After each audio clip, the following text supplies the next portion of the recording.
नमस्कार साथियों, स्वागत और अभिनंदन आप सभी का कुमावत जीएस के यूट्यूब चैनल पर। आज अपन पढ़ने वाले हैं 8 और 9 जनवरी के इम्पोर्टेंट करंट अफेयर्स के बारे में। और सभी प्रश्नों को साथियों अपन व्याख्या सहित पढ़ेंगे ताकि आपका जो भी प्रश्न है उसके बारे में अच्छे से डिटेल वाइज पढ़ेंगे ताकि आपका हर एक जो फैक्ट है वो अच्छे से कवर हो सके। ठीक है, तो देखिए पहला जो प्रश्न है अपना वो है कि हाल ही में मुख्यमंत्री श्री अशोक गहलोत ने 7 जनवरी 2023 को राजस्थान के कौन से शहरों में रिलायंस जियो 5G की सेवा की शुरुआत की है। ठीक है, यानी कि 7 जनवरी को राजस्थान में श्री अशोक गहलोत जी जो अपने राजस्थान के मुख्यमंत्री है उनके द्वारा 3 शहरों के अंतर्गत रिलायंस 5G सेवा की शुरुआत की गई थी। कितने शहरों में? 3 शहरों के अंतर्गत 5G की शुरुआत की गई थी।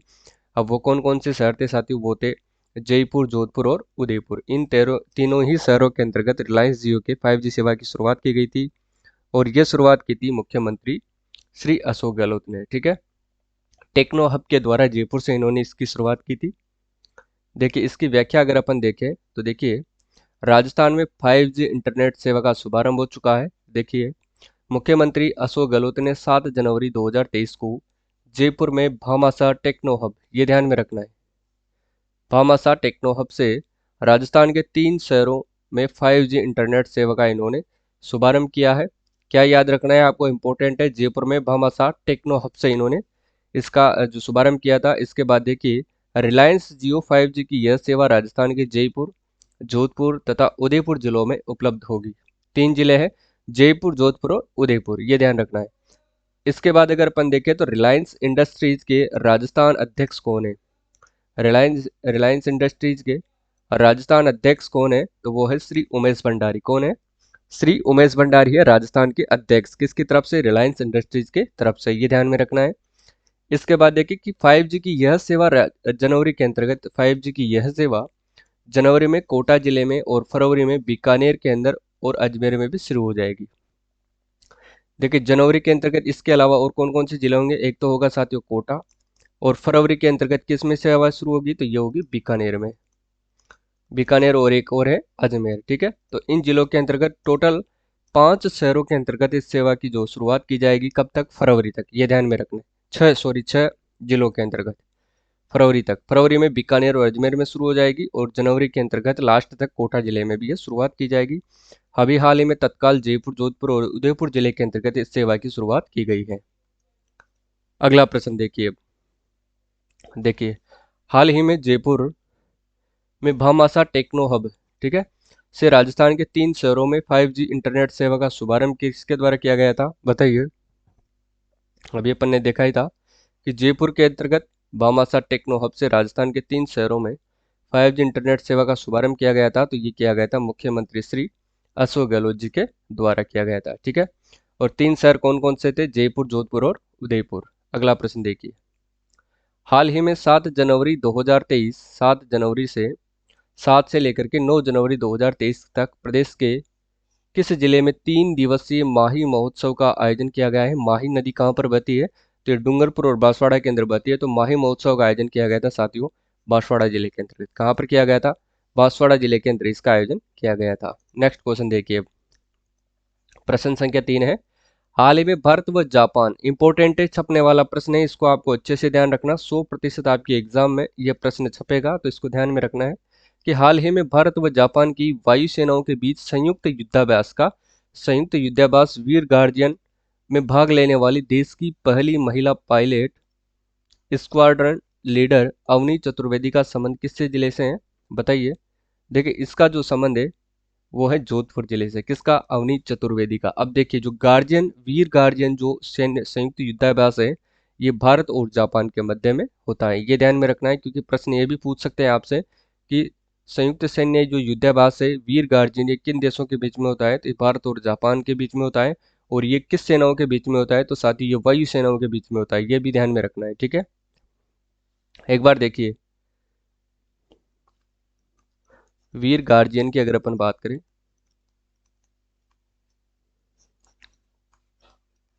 सैन्य संयुक्त अभ्यास, संयुक्त युद्धाभ्यास, ये किन किन के बीच होता है साथियों? तो देखिए ये होता है भारत व जापान देशों के बीच में ये होगा। ठीक है। और ये कौन सी सेना के बीच में होगा? तो सेना कौन सी होगी साथियों इसके अंतर्गत ये वायु सेनाओं के मध्य में होगा। ठीक है। इनके बीच में होगा। और पहली जो महिला पायलट कौन बनी है इसमें भाग लेने वाली? पहली महिला पायलट है साथियों, वो है अवनी चतुर्वेदी। कौन है? अवनी चतुर्वेदी। ये इसकी पहली महिला पायलट है। और इसके अंतर्गत कौन सा विमान भाग लेगा साथियों? अगर अपन बात करें विमान की, तो विमान इसके अंतर्गत होगा सुखोई 30। सुखोई 30 जो विमान है वो इसके अंतर्गत भाग लेगा। और देश की पहली महिला पायलट है स्क्वाड्रन लीडर जो अवनी चतुर्वेदी के संबंध में, जो जयपुर जोधपुर जिले से ये संबंध रखती है। ठीक है। और यह इसके अंतर्गत भाग लेने वाली पहली महिला पायलट है। ठीक है। किनके बीच में? वीर गार्जियन युद्धाभ्यास के अंतर्गत भारत और जापान के बीच में होगा। सेनाएं कौन सी होगी? वायु सेनाएं होगी। विमान कौन सा इसमें भाग लेगा? तो सुखोई 30 इसके अंतर्गत भाग लेगा। और महिला पायलट भाग लेने वाली कौन है? अवनी चतुर्वेदी। इसको इतना समझाने का मतलब है कि ये एग्जाम की दृष्टि से साथियों वेरी वेरी इंपॉर्टेंट है, इसलिए आपको ध्यान में रखना है। ठीक है। अब देखिए इसकी जो व्याख्या होगी, पहली महिला पायलट स्क्वाड्रन लीडर कौन सी है? तो वो है अवनी चतुर्वेदी, ये ध्यान में रखना है। ठीक है। जोधपुर निवासी है ये चतुर्वेदी, जो पहली महिला पायलट है। और ये भारत व जापान की जो वायु सेनाओं के बीच जो संयुक्त युद्धाभ्यास होगा, क्या नाम है उसका? वीर गार्जियन, ये ध्यान में रखना है। ठीक है। इसमें भाग ले रही है। और इसके अंतर्गत सुखोई 30 की जो पहली महिला पायलट है स्क्वाड्रन लीडर अवनी चतुर्वेदी, जो पहली बार विदेशी युद्धाभ्यास में भाग लेने वाली देश की पहली महिला पायलट है। यानी कि विदेशी जो युद्धाभ्यास होंगे उसके अंतर्गत भाग लेने वाली देश की पहली महिला पायलट बनी है अवनी चतुर्वेदी। इस पर इतना जोर देने का मतलब है कि ये वेरी वेरी इंपॉर्टेंट है, ध्यान में रखना साथियों। ठीक है। देखिए अगले प्रश्न की बात करते हैं। प्रश्न संख्या 4 है आपके सामने। हाल ही में 8 जनवरी 2023 को राजस्थान विश्वविद्यालय ने अपना कौन सा स्थापना दिवस मनाया है? किसने? राजस्थान यूनिवर्सिटी की बात कर रहे हैं, राजस्थान विश्वविद्यालय की। तो 8 जनवरी को इसने अपना कौन सा स्थापना दिवस मनाया है? तो इन्होंने अपना 77वां स्थापना दिवस मनाया है। ठीक है। कौन सा? 77वां स्थापना दिवस मनाया है। ठीक है। देखिए अगला देखिए, इसकी जो व्याख्या क्या है देखिए। राजस्थान विश्वविद्यालय का जो 32वां तो क्या था? दीक्षांत समारोह। अगर प्रश्न आपसे पूछा जाए कि राजस्थान विश्वविद्यालय ने हाल ही में कौन सा दीक्षांत जो समारोह मनाया है, तो वो 32वां मनाया है। स्थापना दिवस की अगर बात करें तो वो 77वां इन्होंने स्थापना दिवस मनाया है। ठीक है। राजस्थान विश्वविद्यालय ने 32वां दीक्षांत समारोह और 77वां स्थापना दिवस 8 जनवरी 2023 को विश्वविद्यालय परिसर में स्थित कन्वोकेशन सेंटर जयपुर में आयोजित होगा। ठीक है। इसकी अध्यक्षता कौन करेंगे बताइए? दीक्षांत समारोह की जो अध्यक्षता है साथियों, वो करेंगे अपने राज्यपाल कौन? कलराज मिश्र जी के द्वारा ये किया जाएगा। ठीक है। और इस कार्यक्रम के मुख्य अतिथि कौन है बताइए? इसके मुख्य अतिथि रखे गए थे कौन? उच्च शिक्षा मंत्री अपने कौन? राजेंद्र सिंह यादव को इसके मुख्य अतिथि रखे गए थे। उच्च शिक्षा मंत्री है राजेंद्र सिंह यादव, जो इस कार्यक्रम के क्या होंगे? मुख्य अतिथि होंगे। नेक्स्ट देखिए, अगले प्रश्न की बात करते हैं। नेक्स्ट है आपके सामने, साहित्य मंडल श्रीनाथ द्वारा की ओर से डॉक्टर आशा शर्मा, क्या है?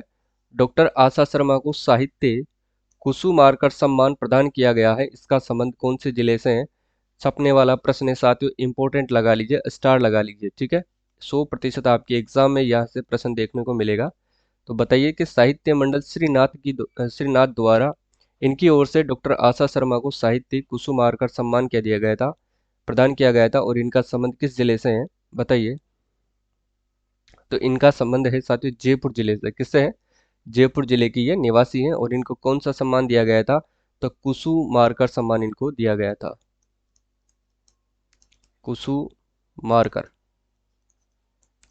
इसको ध्यान में रखना है। 2-3 बार इसलिए बोल रहा हूँ ताकि आपको इसका नाम अच्छे से ध्यान में हो जाए। कुसुमार्कर सम्मान। और ये किसकी ओर से दिया जाता है? तो देखिए ये दिया जाता है साथियों साहित्य मंडल,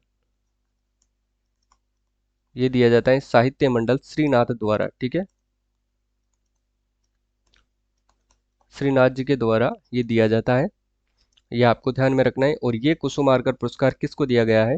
तो ये दिया गया है साथियों आशा शर्मा को, डॉक्टर आशा शर्मा को ये पुरस्कार दिया गया है। ठीक है, कुसुमार्कर सम्मान पुरस्कार। अब अगला देखिए, नेक्स्ट है आपके सामने, इसकी जो व्याख्या है वो क्या है कि सात्विक कुसुमार्कर जो सम्मान पुरस्कार है जयपुर की डॉक्टर आशा शर्मा को दिया गया है। और ये किसके द्वारा दिया गया है, तो देखिए श्रीनाथ द्वारा में आयोजित 2 दिवसीय डॉक्टर भगवती प्रसाद देवपुरा स्मृति समारोह के 2023 में जयपुर की वरिष्ठ साहित्यकार, ये कौन है, तो ये साहित्यकार है और वो भी वरिष्ठ है, डॉक्टर आशा शर्मा को राष्ट्रीय भाषा के उन्नयन एवं हिंदी साहित्य के समर्थन में योगदान के लिए साहित्य मंडल श्रीनाथ द्वारा ये पुरस्कार इनको दिया गया था। कौन सा, कुसुमार्कर सम्मान पुरस्कार इनको प्रदान किया गया था। नेक्स्ट है, देखिए अगला है आपके सामने, 7 जनवरी 2023 को राजस्थान में आयोजित पेरा पावर लिफ्टिंग, कौन सी, पेरा पावर लिफ्टिंग प्रतियोगिता में सुनीता धोबी ने कौन सा मेडल जीता है, तो साथियों सुनीता धोबी ध्यान में रखना, तो कौन सा मेडल जीता है इन्होंने, इन्होंने जीता है साथियों गोल्ड मेडल। कौन सा मेडल, गोल्ड मेडल इन्होंने जीता है, किसमें, राजस्थान में आयोजित पेरा पावर लिफ्टिंग प्रतियोगिता के अंतर्गत।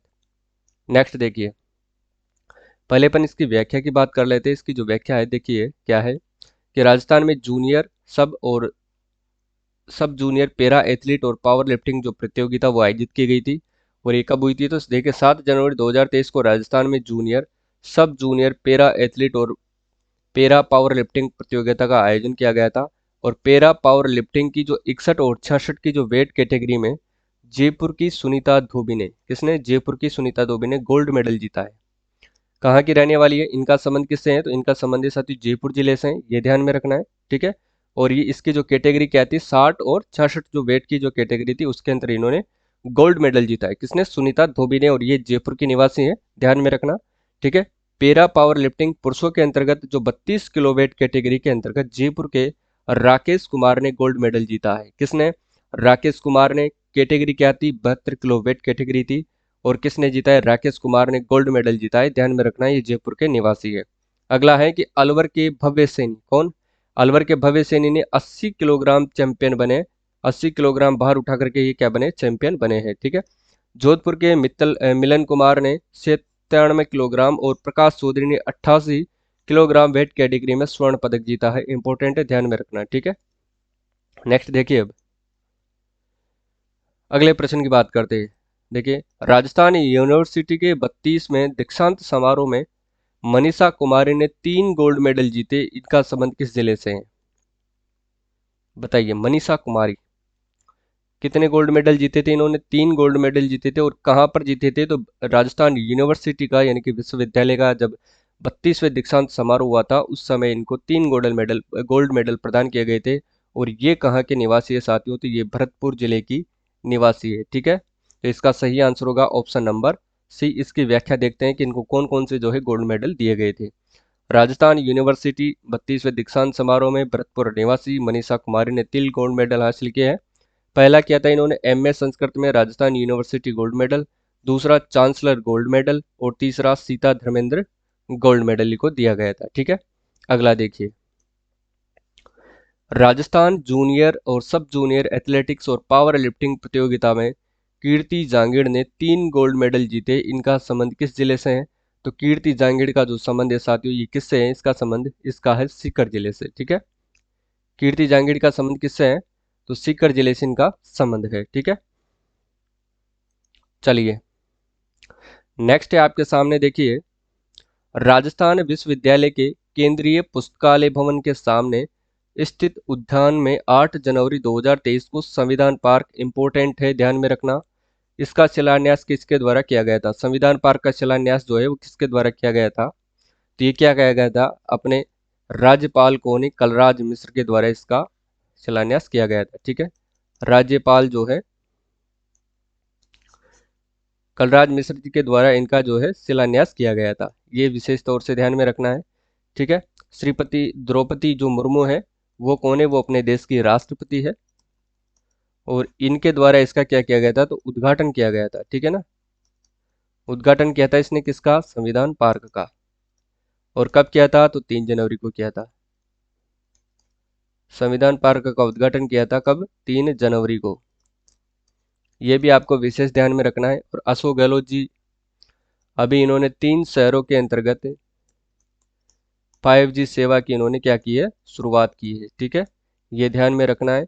अब वो कौन कौन से शहर थे जहाँ पर 5G सेवा शुरुआत की गई है, तो वो थे जयपुर, और जयपुर के बाद है जोधपुर, और एक था उदयपुर। ठीक है, उदयपुर। और इसके बाद देखिए कि जनवरी के लास्ट तक एक शहर और है, जनवरी के अंतर्गत किस में लागू हो जाएगी ये, तो ये कोटा में हो जाएगी। और फरवरी के अंतर्गत 2 शहरों के अंदर और लागू होगी। फरवरी के अंतर्गत जो 2 शहर हैं, एक तो है बीकानेर और एक है अजमेर। इन दोनों शहरों के अंतर्गत भी 5G जो सेवा है वो शुरुआत हो जाएगी। कब, फरवरी के अंतर्गत। तो ये थे इंपॉर्टेंट। आगे बढ़ते हैं अब। अगला है कि राजस्थान जूनियर सब जूनियर एथलेटिक्स और पावर लिफ्टिंग प्रतियोगिता में रजनी बाबरिया, कौन, रजनी बाबरिया, नाम ध्यान रखना, 3 गोल्ड मेडल जीते। इनका संबंध कौन से जिले से है, रजनी बाबरिया ने 3 गोल्ड मेडल जीते थे। इनका संबंध है जयपुर जिले से, इनका संबंध है। ठीक है, ये ध्यान में रखना। अगला देखिए, हिमांशी गहलोत और ऐश्वर्या झंवर, हिमांशी गहलोत और ऐश्वर्या झंवर माई इंडिया फाउंडेशन अवार्ड, कौन सा, माई इंडिया फाउंडेशन अवार्ड 2023 से सम्मानित किया गया है। इनका संबंध कौन से क्षेत्र है, यानी कि किस क्षेत्र के अंतर्गत ये अवार्ड इसको दिया गया है, कौन सा, माई इंडिया फाउंडेशन अवार्ड 2023। किन किन को दिया गया था, तो हिमांशी गहलोत और ऐश्वर्या झंवर को ये अवार्ड दिया गया था। ठीक है, तो ये दिया गया था साथियों महिला सशक्तिकरण क्षेत्र के अंतर्गत इनको ये अवार्ड दिया जाता है। ठीक है, महिला सशक्तिकरण के अंतर्गत ये अवार्ड इनको दिया गया था। अब देखिए माई इंडिया फाउंडेशन के द्वारा कौन कौन से अवार्ड दिए गए थे, उनके बारे में अपन जान लेते हैं व्याख्या सहित। देखिए व्याख्या है, माई इंडिया फाउंडेशन अवार्ड कब आयोजित किया गया था, ये 2023 में दिया गया है। महिला सशक्तिकरण में अपन बात करें तो ये डॉक्टर हिमांशी गहलोत और ऐश्वर्या झंवर को दिया गया है। इंपॉर्टेंट है, ये अवार्ड भी आपसे एग्जाम में पूछे जा सकते हैं। ठीक है, देखिए स्वास्थ्य सेक्टर के अंतर्गत डॉक्टर शिवानी स्वामी और राजकुमार यादव को दिया गया है। किस किस को, डॉक्टर शिवानी स्वामी को और राजकुमार को यादव को दिया गया है। और पर्यावरण क्षेत्र में किस किस को दिया गया है, तो डॉक्टर धर्मेंद्र खांडल को दिया गया है। डॉक्टर धर्मेंद्र खांडल को ये पर्यावरण क्षेत्र में दिया गया है। और शिक्षा के क्षेत्र की अपन बात करें तो डॉक्टर जयश्री पेरीवाल और प्रोफेसर स्वाति शास्त्री और प्रिया मिश्रा शेखावत को ये दिया गया है। ठीक है, तो ये हैं वो सभी, चाहे तो आप इसका स्क्रीनशॉट ले लीजिए। ठीक है, नेक्स्ट क्वेश्चन देखिए। नेक्स्ट है आपके सामने कि ग्रामीण विकास क्षेत्र में आकांक्षा सिंह को सम्मानित किया गया था। ठीक है ना, ग्रामीण विकास क्षेत्र में आकांक्षा सिंह को सम्मानित किया गया था। और माई इंडिया फाउंडेशन अवार्ड 2023 में स्वास्थ्य, पर्यावरण, महिला सशक्तिकरण, शिक्षा और ग्रामीण विकास के क्षेत्र में काम कर रही नामचीन शख्सियत को सम्मानित किया गया है। किसके अंतर्गत, माई इंडिया फाउंडेशन के अंतर्गत स्वास्थ्य, पर्यावरण, महिला सशक्तिकरण, शिक्षा और ग्रामीण क्षेत्र के विकास में जितने भी अच्छे काम कर रहे हैं, जितने भी नामी शख्सियत है, उनको इसमें सम्मानित किया गया है। और इसके मुख्य अतिथि किसको रखा गया था साथियों, तो इसके मुख्य अतिथि थे राजस्थान विधानसभा के जो अध्यक्ष थे, कौन साथियों, डॉक्टर सीपी जोशी को इसका मुख्य अतिथि रखा गया है। ठीक है, इनके निर्देशन में ये जो अवार्ड है वो दिए गए थे। अगला प्रश्न देखिए अब आपके सामने है, इंस्पायर अवार्ड 2022-23 में चयनित हर्षद मित्तल ने बायोडिग्रेडेबल और नॉन बायोडिग्रेडेबल कचरे की पहचान करने का जो आइडिया इन्होंने दिया था, इनका संबंध किस कौन से जिले से है, तो बताइए साथियों इनका जो संबंध है वो कौन से जिले से है, बताइए। इंस्पायर अवार्ड 2022-23, ठीक है, इंस्पायर अवार्ड 2022-23 में चयनित हर्षित मित्तल ने बायो डिग्रेडेबल और नॉन बायोडिग्रेडेबल कचरे की पहचान करने का जो आइडिया है वो दिया था। तो इनका संबंध किस जिले से है, बताइए। इनका संबंध है साथियों जयपुर जिले से। किससे है, जयपुर जिले से इनका संबंध है, ये ध्यान में रखना है। अगला प्रश्न देखते हैं अब। चलिए, स्टेट बॉडी बिल्डिंग एसोसिएशन के तत्वावधान में आयोजित जूनियर मिस्टर राजस्थान चैंपियनशिप में अनिल कुमार मिस्टर राजस्थान चुने गए। इनका संबंध कौन से जिले से है, तो इनका संबंध है साथियों हनुमानगढ़ जिले से। किस जिले से, हनुमानगढ़ जिले से। किसका, अनिल कुमार का। नेक्स्ट क्वेश्चन आपके सामने है, राष्ट्रपति द्रौपदी मुर्मू ने जयपुर में संविधान पार्क का उद्घाटन कब किया था, बताइए। उद्घाटन की बात हो रही है तो उद्घाटन कब किया था, तो इन्होंने किया था साथियों 3 जनवरी को। कब किया था इसका उद्घाटन, 3 जनवरी को। किसके द्वारा हुआ था, द्रौपदी मुर्मू के द्वारा। ठीक है, उद्घाटन की थी द्रौपदी मुर्मू ने। अगर अपन बात करें इसके शिलान्यास की, तो शिलान्यास कौन करते हैं साथियों? इसका इसका जो शिलान्यास करते हैं वो है राज्यपाल श्री कलराज मिश्र के द्वारा। राज्यपाल कलराज मिश्र के द्वारा,